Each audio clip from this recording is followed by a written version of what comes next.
বাংলাদেশের প্রেক্ষাপটে সংস্কারের আলোচনা ও উদ্যোগ নতুন কিছু নয়। বিগত সময়ে আমরা যেমনটি দেখেছি, বেশিরভাগ ক্ষেত্রে সংস্কারের উদ্যোগগুলো বাস্তবায়ন করা যায়নি। ৯০-এর দশকে ৩ জোটের রূপরেখা এবং ১/১১ সরকারের নেওয়া বেশ কিছু সংস্কারের উদ্যোগ আমরা দেখেছি যেমনটি যে আলোর মুখ দেখেনি। গণঅভ্যুত্থান পরবর্তী সময়ে অন্তর্বর্তীকালীন সরকার গঠন হবার পরপরই দাবি ওঠে রাষ্ট্র সংস্কারের বিষয়টি। আর সে লক্ষ্যেই অন্তর্বর্তী সরকার বেশ কিছু কমিশন গঠন করেছে। এবারও কিন্তু বাস্তবায়ন ঘিরে নানা প্রশ্ন উঠছে। মূলত এই বিষয়টি নিয়ে আলোচনা করতে চাই। সেই সঙ্গে আমাদের আলোচনায় উঠে আসবে সমসাময়িক রাজনীতির গুরুত্বপূর্ণ বিষয়গুলো। দর্শক সবাইকে আমন্ত্রণ জানিয়ে শুরু করছি দেশ টেলিভিশনের নিয়মিত আয়োজন দেশ সন্ধ্যার আজকের আয়োজন। ফার্নাস জুই আছি পুরো আয়োজন জুড়ে আপনাদের সঙ্গে। জানিয়ে রাখতে চাই আজকের আলোচনার শিরোনাম সংস্কারের রূপরেখা ও বাস্তবায়ন প্রশ্ন। আর এই আলোচনায় স্টুডিওতে আমার সঙ্গে আছেন দুজন অতিথি। চলুন এই পর্যায়ে পরিচিত হই। স্টুডিওতে আছেন মোহাম্মদ আবদুল্লাহ, সিনিয়র সাংবাদিক ও সাবেক সভাপতি বাংলাদেশ ফেডারেল সাংবাদিক ইউনিয়ন।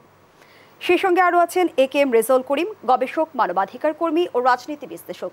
দুজনকেই আমন্ত্রণ জানাচ্ছি আজকের আলোচনায়। জনাব আবদুল্লাহ, আপনাকে দিয়ে আলোচনাটা শুরু করি। আমরা যে ক্রান্তি লগ্নে অবস্থান করছি সেখানে সংস্কার ভীষণভাবে জরুরি, কিন্তু এখন প্রশ্ন উঠেছে কোন প্রক্রিয়ার মধ্য দিয়ে সংস্কারগুলো কার্যকর করা হবে এবং কারা এই সংস্কার উদ্যোগগুলো কার্যকর করবে। ধন্যবাদ। দেশ টিভির এই শো যারা দেখছেন এবং দেখবেন সবাইকে শুভেচ্ছা, এবং উপস্থাপক এবং সহ আলোচক দুজনকেই শুভেচ্ছা জানাচ্ছি। সংস্কার নিয়ে আমরা তো অনেক দিন ধরে আলোচনা করছি। এই সংস্কারটাই মূলত বর্তমান যে সরকার, অন্তর্বর্তীকালীন সরকার, এই সরকার আমলে সবচেয়ে মুখ্য একটা ইস্যু যে সংস্কার, দেশের রাষ্ট্র সংস্কার, দেশের রাষ্ট্রের কাঠামোগত সংস্কার এবং রাষ্ট্রের যে সাংবিধানিক প্রতিষ্ঠানগুলো আছে এগুলোর সংস্কারের মধ্য দিয়েই মূলত সামগ্রিকভাবে রাষ্ট্র সংস্কারের কথা থেকে আসছে। আপনি বলছিলেন যে অতীতেও এভাবে রাষ্ট্র সংস্কার, আইনি সংস্কার, নানান সংস্কারের ইস্যুগুলো এসছে, কিন্তু একটা সময় সংস্কারপন্থী এটা একটা গালির মতো হয়ে গিয়েছিল। আপনি জানেন যে 1/11-এর সময় সংস্কারপন্থী এটা এক ধরনের গালিতে পরিণত হয়েছিল, এবং কাউকে যদি কোণঠাসা করতে হবেও তো সংস্কারপন্থী ছিল। কিন্তু তখনকার প্রেক্ষাপট আর এখনকার প্রেক্ষাপট কিন্তু সম্পূর্ণ ভিন্ন। আমরা যে 5 আগস্টের বিপ্লবের মধ্য দিয়ে যে নতুন বাংলাদেশ পেয়েছি, এই বাংলাদেশ যাদের সম্মুখভাগে যারা নেতৃত্ব দিয়েছে, সামনে থেকে বিশেষ করে তরুণ শক্তি, দেশ ছাত্র, তাদের প্রত্যাশার জায়গাটা হচ্ছে যে এই বাংলাদেশ রাষ্ট্রটার আমূল সংস্কার করতে হবে, এবং যাতে ফেসিবাদের উত্থান বারবার না হতে পারে সংস্কারের মধ্য দিয়ে এটা নিশ্চিত করতে হবে, এবং এটা টেকসইভাবে এই বাংলাদেশের গণতান্ত্রিক ব্যবস্থা এবং যে বিভিন্ন যে সাংবিধানিক প্রতিষ্ঠানগুলো আছে এগুলো যাতে ফেসিবাদের সেবক হয়ে না যায়, ফেসিবাদের অধীন হয়ে না যায়, এই জন্য সংবিধান, আইন এবং প্রাতিষ্ঠানিক যে সংস্কারের কথাগুলো আসছে।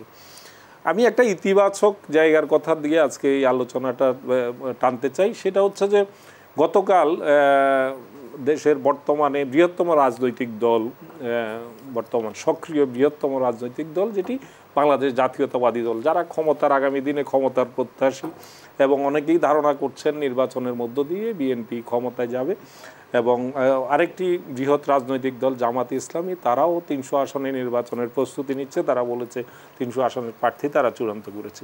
ইতিবাচক দিকটা হলো এতদিন পর্যন্ত মাঝে মধ্যেই একটু বিভ্রান্তির জায়গা তৈরি হচ্ছিল যে বিএনপি পক্ষ থেকে কোনো নেতা বলছিলেন যে আপনাদের আর সংস্কার করতে হবে না, নির্বাচন দিন, দ্রুত নির্বাচন দিন, আপনারা দ্রুত নির্বাচন রোড ম্যাপ দিন, নির্বাচনের দিকে যান, নির্বাচিত সরকারের কাছে ক্ষমতা হস্তান্তর করুন। কিন্তু গতকাল বিএনপির দ্বিতীয় শীর্ষ নেতা যিনি মির্জা ফখরুল ইসলাম আলমগীর, যিনি বিএনপির মহাসচিব, ঢাকার বাইরে সম্ভবত ঠাকুরগাঁয়ে তিনি বক্তব্য রেখেছেন। তিনি বলেছেন সংস্কারের জন্য বর্তমান অন্তর্বর্তীকালীন সরকারকে সময় দেওয়া উচিত। এটাকে আমি খুবই ইতিবাচকভাবে দেখছি, কারণ বিএনপির বিরুদ্ধে ইতিমধ্যে একটা প্রোপাগান্ডার জায়গা তৈরি হয়েছে যে বিএনপি সংস্কার চায় না, শুধু ক্ষমতায় যাওয়ার জন্য উতালা হয়ে গেছে। কিন্তু আমাদের দেখতে হবে বিএনপি কিন্তু সংস্কারের প্রস্তাব অনেক আগে থেকেই উত্থাপন করেছে। তারেক রহমানের পক্ষ থেকে 27 দফা, 31 দফা, বিভিন্ন সময়ে এ ধরনের সংস্কার প্রস্তাবগুলো এসছে, যেগুলো এখন নানানভাবে আলোচিত হচ্ছে। বিগত সময় আমরা বিএনপিকে বলতে শুনেছিলাম যে নির্বাচনী 1 নম্বর প্রায়োরিটি, সংস্কার করবে নির্বাচিত সরকার। সেই অবস্থান থেকে কি বিএনপি সরে আসলে? আমার কাছে তাই মনে হচ্ছে। আমার কাছে মনে হচ্ছে যে গত 1 মাসের 15 দিন পিছনে, 10 দিন পিছনে যদি আমরা তাকাই, তাহলে বিএনপির অনেক নেতাই সংস্কারকে পাশ কাটিয়ে নির্বাচনের কথা বলছিলেন। অবশ্য আমি বিএনপির যিনি এখন শীর্ষ নেতা জনাব তারেক রহমান, যিনি বিদেশে অবস্থান করছেন, তিনি কিন্তু কখনো এই ভাষায় কথা বলতে আমি অন্তত শুনিনি, আপনারা শুনেছেন কিনা জানি না। কিন্তু বিএনপির স্ট্যান্ডিং কমিটির অনেক সদস্যই নির্বাচনী চাপ তৈরির জন্য হোক বা যে কৌশলগত কারণে হোক বারবার কিন্তু বলছিলেন যে আপনাদের আর এই সংস্কারের নামে বিলম্ব করা যাবে না, ক্ষমতা দীর্ঘায়িত করা যাবে না। যেমন মেজর হাফিজ, যিনি বিএনপির মানে সর্বশেষ স্ট্যান্ডিং কমিটিতে যুক্ত হয়েছেন, তিনি তো এ ধরনের কথা বলেছেন দুদিন আগেই। তিনি বলেছেন যে এই সরকার 15-20 বছর থাকতে চাই। তো এই কথাগুলো কিন্তু বিএনপি সম্পর্কে যারা সংস্কার প্রত্যাশী তাদের মধ্যে কিন্তু একটা নেতিবাচক একটা জায়গা তৈরি করার সুযোগ চলে আসে। কিন্তু বিএনপির যিনি বর্তমানে দেশে থেকে সবচেয়ে সর্বোচ্চ নেতৃত্ব দিচ্ছেন বেগম খালেদা জিয়া চেয়ারপারসন, তিনি তো রাজনীতিতে এখন সেভাবে সক্রিয় নাই। দেশে যিনি আছেন সে মির্জা ফখরুল ইসলাম আলমগীরের গতকালের বক্তব্যটি আমার কাছে বেশ তাৎপর্যপূর্ণ মনে হয়। তিনি অবশ্য শুরুর দিকেও বিএনপি কিন্তু এই সরকারের ক্ষমতার শুরুর দিকে কিন্তু বিএনপি একই ধরনের কথা বলেছে যে যৌক্তিক সময় সংস্কারের জন্য সেটা তারা সমর্থন করে, কিন্তু মাঝখানে তাদের অবস্থানে কিছুটা হেরফের। সেখানে আসলে অন্তর্বর্তী সরকার কতটুকুন পর্যন্ত সংস্কার করবে সেটিও একটি প্রশ্ন। হ্যাঁ, এই জায়গাটাতে প্রশ্ন তো আছেই। এই জায়গাটার প্রশ্নটা হচ্ছে যেমন সংস্কারের জন্য কিছু মৌলিক যেসব জায়গা আছে এগুলো সংসদের মাধ্যমে এগুলোকে যেতে হবে। যেমন সংবিধানের কথা বলা হচ্ছে এবং এটা রিয়েলিটিও যে সংবিধানের যদি আমূল পরিবর্তন করতে হয় সেটা অনুমোদন দেবে কে? সেটা পার্লামেন্ট ছাড়া তো অনুমোদন দিতে পারবে না। হ্যাঁ, সেই অন্তর্বর্তী সরকারের এখতিয়ার নিয়ে প্রশ্ন হচ্ছে। আসলে বিপ্লব উত্তর কোনো দেশে যখন গণ অভ্যুত্থান সফল হয়, বিপ্লব সফল হয়, তখন এই লজিকগুলা সেভাবে কিন্তু কাজ করে না। বাংলাদেশের বর্তমান অবস্থা কিন্তু সেটাই, যে এই যে কিভাবে হবে এটা আইনগত দিক যদি আমরা সাংবিধানিক দিক বলি তাহলে তো অনেক ক্ষেত্রেই এ নিয়ে প্রশ্ন তোলার অবকাশ আছে। কিন্তু যখন একটা দীর্ঘ 15-16 বছরের একটা নিষ্ঠুর ফ্যাসিস্ট সরকারকে যখন আমরা বিদায় করি একটা বিপ্লবের মধ্য দিয়ে, তখন কিন্তু এই প্রশ্নগুলো অনেক ক্ষেত্রে অবান্তর থাকে। এটা বিভিন্ন সংবিধান বিশেষজ্ঞ বলেছেন যে বিপ্লব বা অভ্যুত্থানটাই কিন্তু একটা অনুমোদন এ ধরনের সরকারের জন্য, এবং এসব সংস্কারের জন্য সেটাই এক ধরনের অনুমোদন হিসেবে গণ্য করতে হবে। এটা কিন্তু অনেক আইনজ্ঞ বলেছেন। জনাব মোহাম্মদ আব্দুল্লাহ, জনাব রেজাউল করিম, একই বিষয় নিয়ে আপনার কাছেও প্রশ্ন রাখতে চাই। আমি শুরুতেই বলছিলাম যে বাংলাদেশের সংস্কারের আলোচনা কিংবা উদ্যোগ নতুন কিছু নয়, কিন্তু বিগত সময় আমরা যেমনটি দেখেছি বেশিরভাগ ক্ষেত্রে সংস্কারের উদ্যোগগুলো বাস্তবায়ন করা যায়নি। বিগত সময়ের অভিজ্ঞতা থেকে আসলে সংস্কার প্রক্রিয়ার ক্ষেত্রে কোন কোন বিষয়গুলো বিবেচনায় রাখা উচিত? আপনি 5ই আগস্টের বিপ্লবের যে উদ্দেশ্য বা এই স্বাধীনতার যে মূল লক্ষ্য, দ্বিতীয় স্বাধীনতার যে মূল লক্ষ্য ছিল, আমরা যদি মোটা দাগে বলি, 1 নম্বর বৈষম্য বিরোধী সমাজ ব্যবস্থা প্রতিষ্ঠা ছাড়াও যে 2টি বিষয় আমরা সামনে আনতে পারি সেটি হচ্ছে ভোটাধিকার এবং সুশাসন। তো এখন আমরা যদি ভোটাধিকার প্রয়োগ করতে চাই, এর মানে এই না যে একটা ইলেকশন হলো একটা দল ক্ষমতা আসলো, এরকম না। ইলেকশনকে একটা গ্রহণযোগ্য নির্বাচনে পরিণত করতে হলে যে এলিমেন্টসগুলো দরকার, যে নির্বাচনে কালো টাকার প্রভাবমুক্ত একটা নির্বাচন, যারা দুর্নীতিবাজ তাদের বিরুদ্ধে ব্যবস্থা নেওয়া। বিশেষ করে আমি এর আগেও বেশ কয়েকটি আলোচনায় বলে এসেছি, যারা 2014, 18 এবং 24-এর পার্লামেন্টে সংসদ সদস্য নির্বাচিত হয়েছেন বা যারা এসব নির্বাচনে প্রতিদ্বন্দ্বিতা করে আপনার ভোটাধিকার হরণ করেছেন, তাদের বিরুদ্ধে রাষ্ট্রদ্রোহ মামলা করে তাদেরকে আইনের সম্মুখীন করতে হবে। আমরা যদি এই বিষয়গুলোকে এড়িয়ে যাই, শুধুমাত্র একটি নির্বাচন করে নির্বাচিত সরকারকে আমরা ক্ষমতা দিয়ে দিলাম, তাহলে কিন্তু এই বিপ্লবের লক্ষ্য ব্যর্থ হবে। এটা 1 নম্বর। 2 নম্বর কথা হচ্ছে যে সুশাসন ছাড়া কিন্তু আপনার একটা গ্রহণযোগ্য নির্বাচন করা সম্ভব না। আজকে বিচার বিভাগ বলেন, আজকে নির্বাচন কমিশন বলেন এবং অন্যান্য যেসব বিশেষ করে প্রশাসন, সেই সংস্কারগুলো কিন্তু অত্যন্ত জরুরি। আপনি মনে করেন যে বাংলাদেশে নির্বাচন কমিশন রয়েছে, নির্বাচন কমিশন গঠন করার জন্য অলরেডি সার্চ কমিটি হয়েছে, কিন্তু এর মধ্যে একটা আমূল পরিবর্তন দরকার। যেমন মনে করেন যে রিটার্নিং অফিসার হয় একটি জেলার ডিসির একটা পলিটিক্যাল এজেন্ডা থাকে বা সে মাঠ পর্যায়ে কাজ করে, সে নিরপেক্ষ নির্বাচনে সে নিরপেক্ষ ভূমিকা নাও নিতে পারে। আমার কথা হচ্ছে যে নির্বাচন কমিশনের যেহেতু নিজস্ব জনবল রয়েছে, প্রত্যেক জেলা নির্বাচন কর্মকর্তা রয়েছে, প্রত্যেক থানায় নির্বাচন কর্মকর্তা রয়েছে, তাহলে আমাদেরকে কেন প্রশাসন থেকে আপনার রিটার্নিং অফিসার বা সহকারী রিটার্নিং অফিসার নিয়োগ করতে হবে? তো এই যে যে বিষয় খুঁতগুলো রয়েছে সেইগুলো তো অবশ্যই সংশোধন করতে হবে। এখন যে প্রস্তুতি আপনি শুরুতে করেছেন যে আপনার এই সংস্কার করতে করতে সময় ক্ষেপণ হচ্ছে, আপনার রাজনৈতিক বড় বড় রাজনৈতিক দলগুলো যেগুলো আব্দুল্লাহ ভাই একটু আগে উত্থাপন করেছেন যে আপনার তারা টেম্পার কিছুটা হলেও তারা হারিয়ে ফেলছে, এটাও স্বাভাবিক। কারণ আপনার যে কোনো কাজ করার জন্য তো আপনার একটা সুনির্দিষ্ট সময় থাকতে হবে। যেমন আমরা পরীক্ষা দেই, পরীক্ষার জন্য একটা প্রিপারেশনের একটা সময় থাকে, পরীক্ষা দেই, আমরা পাস করি, ফেল করি, এরকম সংস্কারটাও একটা সময়সীমার মধ্যে করতে হবে। যদিও তারা একটা সংস্কার কমিশন, কিছু সংস্কার কমিশন গঠন করেছেন এবং আশাবাদী যে 3 মাস সময় দেওয়া হয়েছে, এই 3 মাস সময়ের মধ্যে তারা একটা সংস্কারের রূপরেখা আমাদেরকে দিবেন। তো সেই সংস্কারের রূপরেখা আপনার জনগণের সামনে আগে আসতে হবে। তারপর যেটা আইনি বিষয় আপনি যেটা উত্থাপন করলেন, আসলে তো আপনার এই সরকার যে কোনো বিষয় প্রজ্ঞাপনের মাধ্যমেই এটা পাশ করতে পারে এবং সেটা যদি আপনার গণবিরোধী হয়, পরবর্তী যে নির্বাচিত সরকার সেই প্রজ্ঞাপন তো আপনার প্রথম দিনই বাতিল করতে পারবে, সেটা নিয়ে তো কোনো সমস্যা নেই। আর এছাড়াও যে ডক্টর ইউনূস সাহেব যেটা বলেছেন যে আপনার নির্ভয়ে সমালোচনা করুন, আমিও রাজনৈতিক দলগুলোকেও আপনার পরামর্শ দিয়েছি বা আমি নিজেও চেষ্টা করছি যে আপনার যে কোনো সুনির্দিষ্ট প্রস্তাবনা জেনারেলাইজ ক্রিটিসিজম না করে আপনার সুনির্দিষ্ট প্রস্তাবনা আপনার সংশ্লিষ্ট বিভাগে দেওয়া, যাতে আপনার এই সংস্কারগুলো সুন্দরভাবে হতে পারে আর কি। আমরা বিগত সময়ের রাজনৈতিক ইতিহাস দেখলে যেমনটি দেখতে পাই যে নির্বাচিত সরকার এসে সংস্কারের প্রস্তাব নাকচ করেছে এমন অসংখ্য নজির রয়েছে। এবারও যে সেরকম ঘটনার মুখোমুখি আমরা হব না, এই নিশ্চয়তা আমরা কোথা থেকে পাবো? এই নিশ্চয়তা তো আপনার দরকার নাই। কারণ হচ্ছে যে আপনার জনগণ যদি কাউকে ম্যান্ডেট দেয়, ফর এক্সাম্পল আব্দুল ভাই বললেন যে আমরা আশা করি যে বিএনপি ক্ষমতায় আসবে। বিএনপি আমরা দেখতেছি যে ক্ষমতায় আসার সম্ভাবনাই বেশি, এবং তারা যদি জনগণের কাছে যে 300 প্রার্থী দিবে বা যেভাবে প্রার্থী দিবে, সেই প্রার্থীদেরকে জনগণ যদি ম্যান্ডেট দেয় একটা অবাধ সুষ্ঠু নিরপেক্ষ নির্বাচনের মাধ্যমে, সেই সরকার যে কর্মসূচি বা কর্মপদ্ধতি প্রণয়ন করবে সেটা জনগণের সিদ্ধান্ত। কারণ জনগণ কিন্তু তাদেরকে রায় দিয়েছে, ম্যান্ডেট দিয়েছে সেই কাজটি করার জন্য। আজকে বিপ্লবোত্তর সরকার বা এই স্বাধীন দেশের যে ইন্টারিম গভর্নমেন্ট, তাদের ম্যান্ডেটটা কি? তাদের ম্যান্ডেট হচ্ছে এই জনগণের সমর্থনে তারা সরকার গঠন করেছে এবং তাদের প্রতিশ্রুতি হচ্ছে জনগণের কাছে যে তারা একটি অবাধ সুষ্ঠু নিরপেক্ষ নির্বাচনের ব্যবস্থা করবে। তারা যে ইনস্টিটিউশনগুলো, দেশের যে কনস্টিটিউশনাল যে আপনার প্রতিষ্ঠানগুলো আছে সেগুলো যেগুলোকে ধ্বংস করে দেওয়া হয়েছে সেইগুলো আপনার পুনরুদ্ধার করবে। দেশে বাক স্বাধীনতা, তারপর আপনার সুশাসন, এগুলো নিশ্চিত করবে। তো সেই কাজগুলো যদি তারা করে দ্রুততম সময়ের মধ্যে নির্বাচন দেয়, তাহলে কিন্তু আপনার সেই সরকার যে পরবর্তীতে যেভাবে সরকার চালাবে সেটা কিন্তু জনগণের ম্যান্ডেট নিয়ে চালাবে।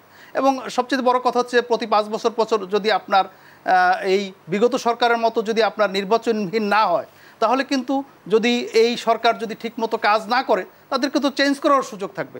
বড় কথা হচ্ছে যে বাংলাদেশে গণতান্ত্রিক ব্যবস্থা ফিরিয়ে আনতে হবে, ভোটাধিকার থাকতে হবে, জনগণের যে এটা যে জনগণের যে কল্যাণ রাষ্ট্র, জনগণের যে রাষ্ট্র, জনগণের মালিকানাধীন যে রাষ্ট্র, সেই রাষ্ট্র ব্যবস্থা ফিরিয়ে আনতে হবে। প্রথম স্বাধীনতা এবং দ্বিতীয় স্বাধীনতায় আপনার বাংলাদেশের যে জনগণ যে রক্ত দিয়েছে, তারা যে আপনার যে স্যাক্রিফাইস করেছে, এই স্যাক্রিফাইসের উদ্দেশ্যই ছিল যে দেশে গণতন্ত্রায়ন, দেশে সুশাসন প্রতিষ্ঠা করা। এবং আমরা রাজনীতিবিদরা আপনার কিন্তু এই জায়গা থেকে যোজন যোজন দূরে চলে যাচ্ছি এই কারণে যে বিভিন্ন সময় আপনার ফ্যাসিবাদ কিন্তু আপনার এই রাজনৈতিক দলগুলোর উপর ঘাড়ে চেপে বসেছে। কারণ তারা কিন্তু আপনার রাজনীতিকে আপনার জনগণের মালিকানা থেকে তারা আপনার কুক্ষিগত করে রেখেছিল। যেমন যেটা শুরু হয়েছিল 72 থেকে 75 সালে আপনার শেখ মুজিবুর রহমান সাহেব বাকশাল প্রতিষ্ঠার মাধ্যমে আপনার কিন্তু সে আপনার একদলীয় শাসন ব্যবস্থা প্রতিষ্ঠা করেছিলেন, বাক স্বাধীনতা হরণ করেছিলেন। আপনার 4টি সংবাদপত্র বাদে সমস্ত সংবাদপত্রকে উনি নিষিদ্ধ ঘোষণা করলেন।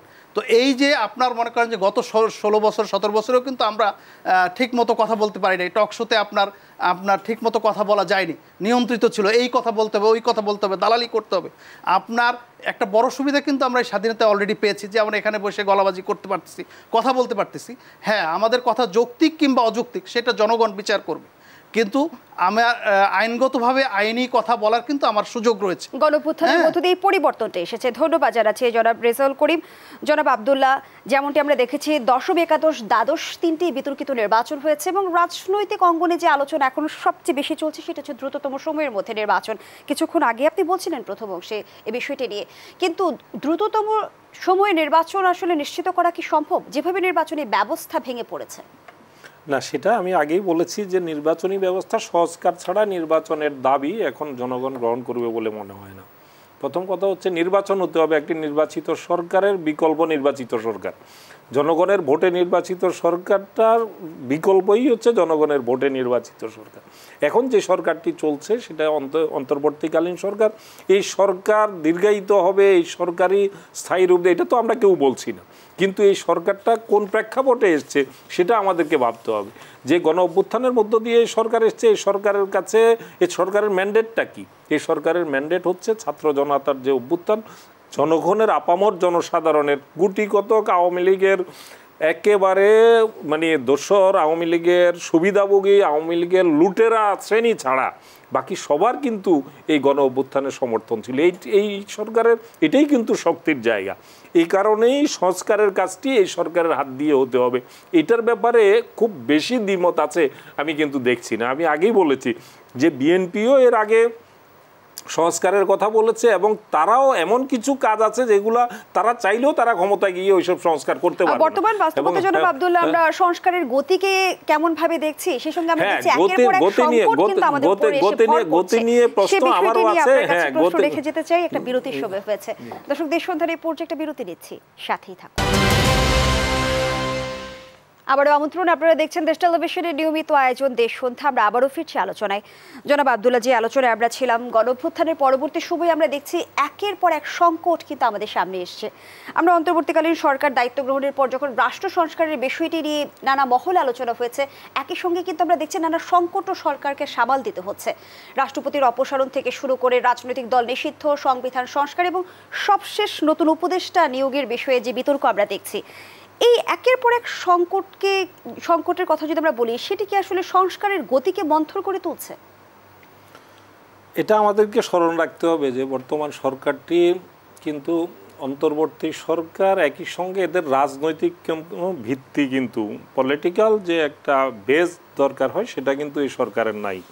গতকাল আপনার স্মরণ আছে গণমাধ্যমের দুটা পার্টে উপদেষ্টা, তথ্য উপদেষ্টা গণমাধ্যমের একদিকে সংবাদপত্রের সাথে আর একদিকে ইলেকট্রনিক মিডিয়ার সাথে তিনি বসেছিলেন।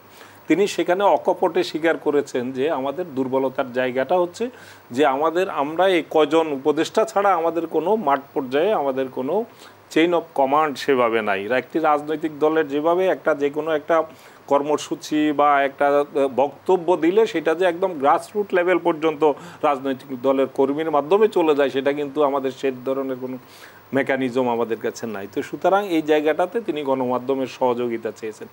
এর অর্থ হচ্ছে যে এই অন্তর্বর্তীকালীন সরকার যেহেতু তাদের কোনো নিজস্ব রাজনৈতিক প্ল্যাটফর্ম নাই, তাদের এই জায়গাটাতে একটু দুর্বলতার জায়গা তো আছেই।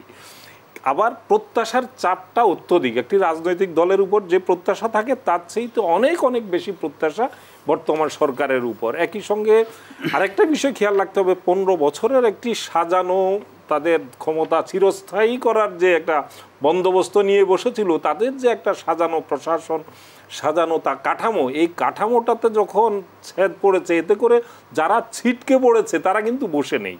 তিনি পালিয়ে সীমান্তের বাইরে গেলেও কিন্তু প্রতিটা মিনিট তার প্রতিটা শয়নে স্বপনে জাগরণে তার আবার ফেরার যে দুঃস্বপ্ন আমি বলবো সেটা। তো সেখান থেকেই তিনি কিন্তু এখানে যত ধরনের তার যে মেকানিজম আছে সবগুলোই কিন্তু ব্যবহার করার চেষ্টা করছেন বর্তমান সরকারকে বিব্রত করা, অচল করে দেয়া এবং এই যে সংস্কার উদ্যোগ যেগুলা এগুলাকে ব্যর্থ করে দিয়ে সংস্কার উদ্যোগ ব্যর্থের প্রকারান্তের এই সরকার ব্যর্থ। আর এই সরকার ব্যর্থ হওয়ার সেই মনে করেন যে তিনি সেটার সুফলটা তিনি পাবেন, যিনি এখান থেকে পালিয়ে যেতে বাধ্য হয়েছেন ফ্যাসিবাদী সরকারের যিনি প্রধান ছিলেন।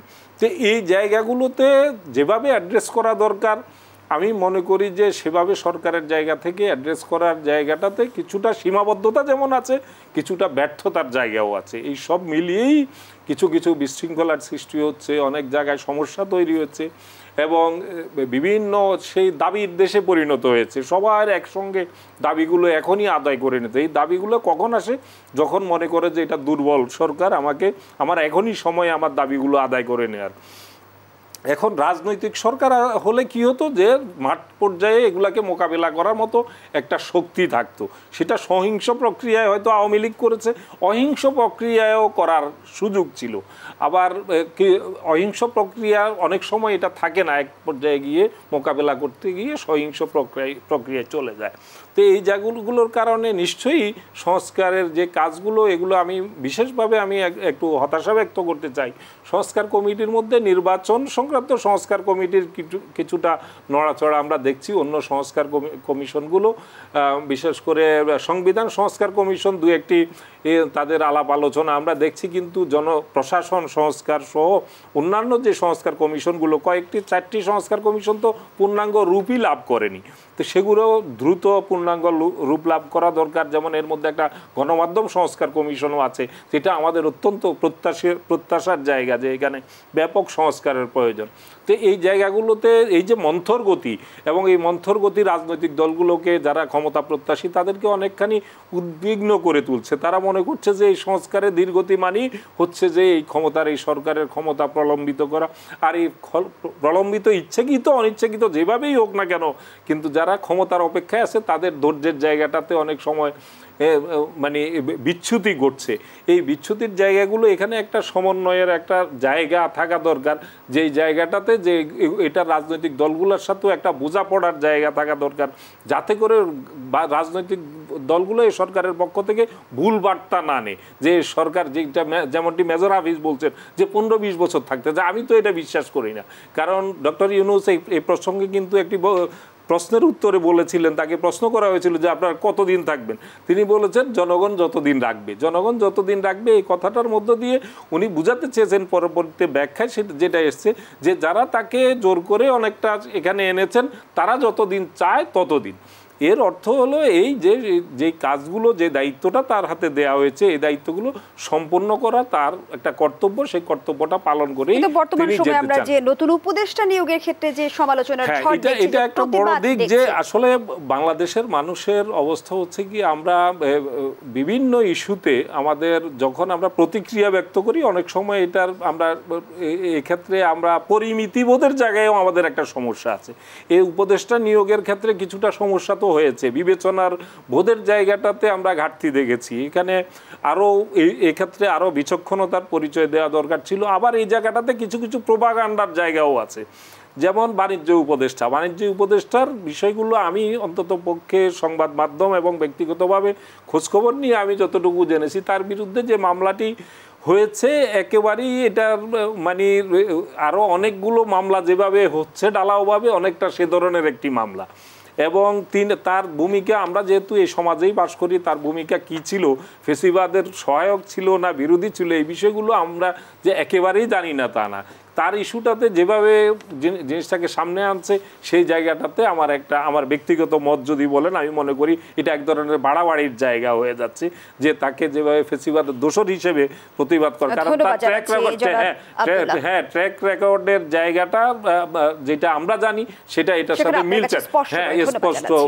আরেকটা বিষয় হচ্ছে যেটা আমাদের সাংস্কৃতিক, এই জায়গাটাতে আমি মনে করি যে এখানে আরো সরকারের এই যে আমাদের যে মূল্যবোধের জায়গাটা, দেশের যে স্বকীয় সংস্কৃতির যে জায়গাটা, সেই জায়গাটার সাথে কিন্তু এই সাংস্কৃতিক উপদেষ্টার কিছুটা ভিন্নতার জায়গা আছে। বাংলাদেশের সংখ্যাগরিষ্ঠ মানুষ যে মূল্যবোধে বিশ্বাসী, তার সাথে ডান দিক একটা অবস্থান আছে, এটা আমি ব্যক্তিগতভাবে আমার মূল্যায়নে আমি মনে করি। এই বিষয়গুলো মাথায় রেখেই এই নিয়োগটা করা উচিত ছিল বলে আমি বিশ্বাস করি। আমরা দেখলাম যে অন্তর্বর্তী সরকারের নতুন অধ্যাদেশ অনুমোদন পাচ্ছে এবং খসড়া নীতিগত অনুমোদন দেওয়া হয়েছে, যেখানে বলা হয়েছে সরকারের কোনো কার্যক্রমের বৈধতা নিয়ে আদালত কোনো প্রশ্ন তুলতে পারবে না, এমনকি অবৈধ ঘোষণা করতে পারবে না। আইনি কাঠামোতে অন্তর্বর্তী সরকারকে আনাই কি মূল উদ্দেশ্য? এখন আমরা এর আগে দেখেছি যে আপনার বিগত সরকার সর্বোচ্চ কোর্টকে ব্যবহার করে বিভিন্ন ধরনের আইন প্রণয়ন করেছেন, বা কোর্টের ঘাড়ে বন্দুক রেখে বিভিন্ন ধরনের কার্যক্রম তারা চালিয়েছেন ফ্যাসিবাদকে দীর্ঘায়িত করার জন্য। এর মধ্যে সবচেয়ে বড় দিকটা হচ্ছে যে আপনার তত্ত্বাবধায়ক সরকারের যে প্রশ্নটা, এটা কিন্তু উনি বিগত পতিত সরকার কিন্তু কোর্টের ঘাড়ে বন্দুক রেখেই করেছেন। এখন এই কালীন সরকারের সময় মত প্রকাশের স্বাধীনতা এবং অন্যান্য স্বাধীনতার সুযোগে সরকারকে বিব্রত করার জন্য, সরকারের কাজকে বাধাগ্রস্ত করার জন্য কোর্টের ঘাড়ে বন্দুক রেখে যাতে এরকম কার্যক্রম না করা যায়, সেজন্য এই অধ্যাদেশের প্রয়োজনীয়তা থাকলেও থাকতে পারে আর কি। এখন কেউ যদি এতে বিক্ষুব্ধ হন, সেটা তো ভবিষ্যতে গণতান্ত্রিক সরকার যখন ক্ষমতা গ্রহণ করবে তখন আইনগতভাবে বা আইনের মাধ্যমে আপনার এটা চ্যালেঞ্জ করা যেতেই পারে আর কি। কিন্তু এখন যেটা আব্দুল্লাহ ভাই খুব কারেক্টলি আইডেন্টিফাই করেছেন যে আপনার যে সংস্কার কমিশনগুলোর ধীরগতি বা অনেকগুলো এখন পর্যন্ত পূর্ণাঙ্গ রূপই পায়নি, এবং দেখা যাচ্ছে যে আপনার সঠিক লোককে সঠিক জায়গায় যে নিয়োগ করা। তো একটা জিনিস আপনার এই বিগত পতিত সরকার তো তারা আপনার ৩-৪ স্তরে তারা প্রশাসনকে ঢেলে সাজিয়েছে বা বিভিন্ন প্রতিষ্ঠানকে তারা নিজেদের স্বার্থে ব্যবহার করার জন্য যা করণীয় তা করেছে।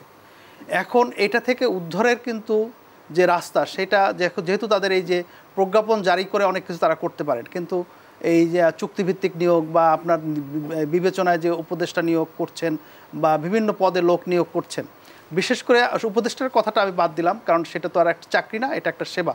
কিন্তু বিশেষ করে প্রশাসনিক লেভেলে বা বিচার বিভাগে, যেমন বিচার বিভাগে এখন পর্যন্ত জুডিশিয়ারি অ্যাপয়েন্টমেন্ট কমিশন গঠিত হয়নি আর কি। যেভাবে আপনার এটা কিন্তু যেসব বিচারক নিয়োগ হয়েছেন এগুলো কিন্তু বিবেচনাতে নিয়োগ হয়েছেন, এবং যেসব আইনজীবীরা সর্বোচ্চ আদালত সহ এবং বিভিন্ন কোর্টে যে আপনার এপিপি নিয়োগ হয়েছে, এগুলো কিন্তু আপনার বর্তমান সরকারের বিবেচনাতেই নিয়োগ হয়েছে। কিন্তু আপনি উন্নত বিশ্বে, আপনি যুক্তরাষ্ট্র বা যে কোনো বিশ্বে আপনি দেখেন যে আপনার এই নিয়োগগুলো কিন্তু আপনার একটা সুনির্দিষ্ট নিয়োগ বিধিত হয়, এবং সেটা কিন্তু এই প্রেক্ষাপটে জনাব রেজাউল করিম, যেমনটি অভিযোগ শোনা যায় যে একটি পক্ষ এখনো আসলে আওয়ামী লীগকে পুনর্বাসনের চেষ্টা চালাচ্ছে, এই বিষয়টি নিয়ে আপনার মূল্যায়ন জানতে চাই। আবারও বিরতির সময় হয়েছে।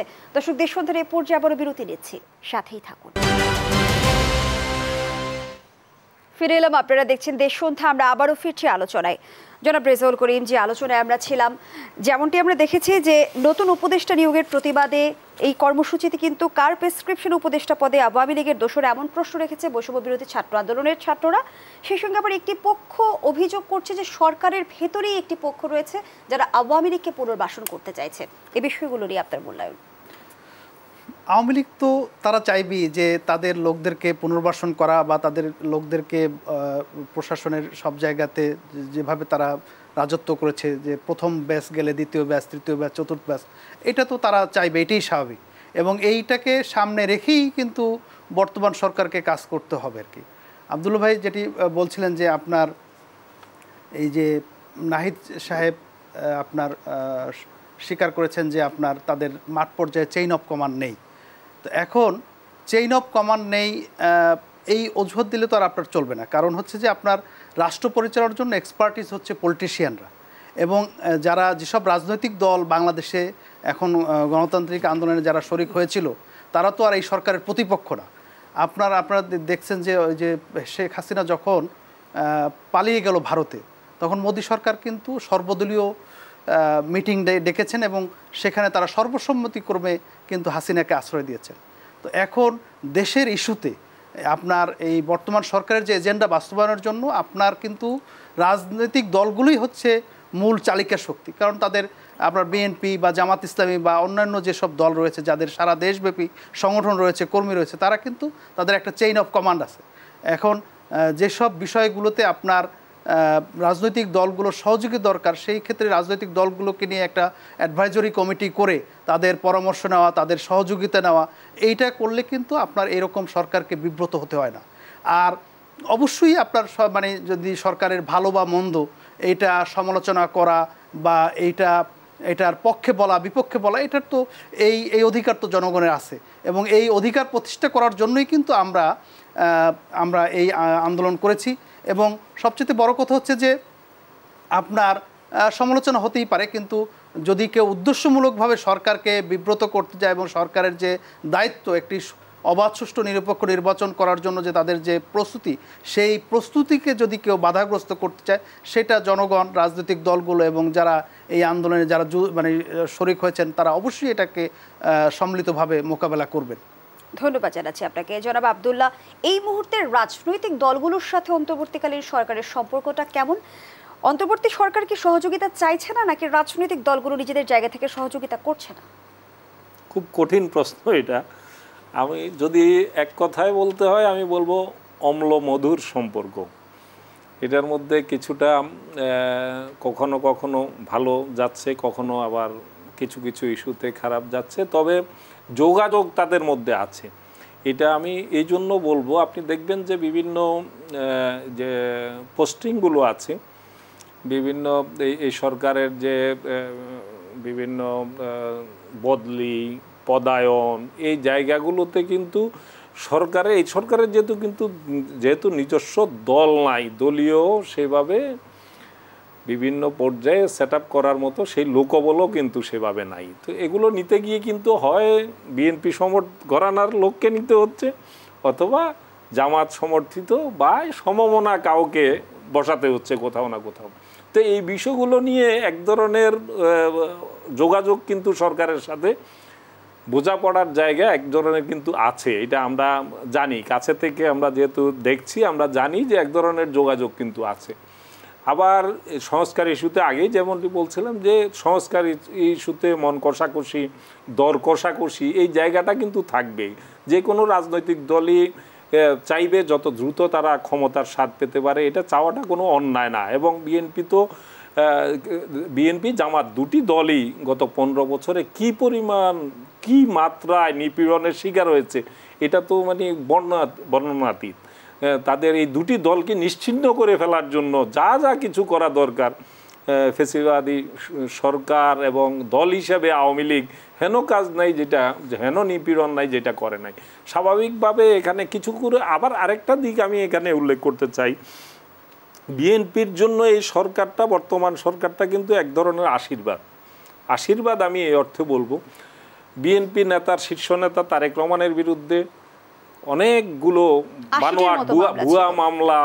বানোয়াট মামলা তাদের দাবি অনুযায়ী, এবং বাস্তবতা একজন সংবাদকর্মী হিসাবে আমরাও জানি যে অধিকাংশ সবগুলো মামলারই তেমন কোনো ভিত্তি নাই, এবং সেগুলোতে রীতিমতো সাজা দিয়ে দেওয়া হয়েছে, সর্বোচ্চ সাজা দিয়ে দেওয়া হয়েছে।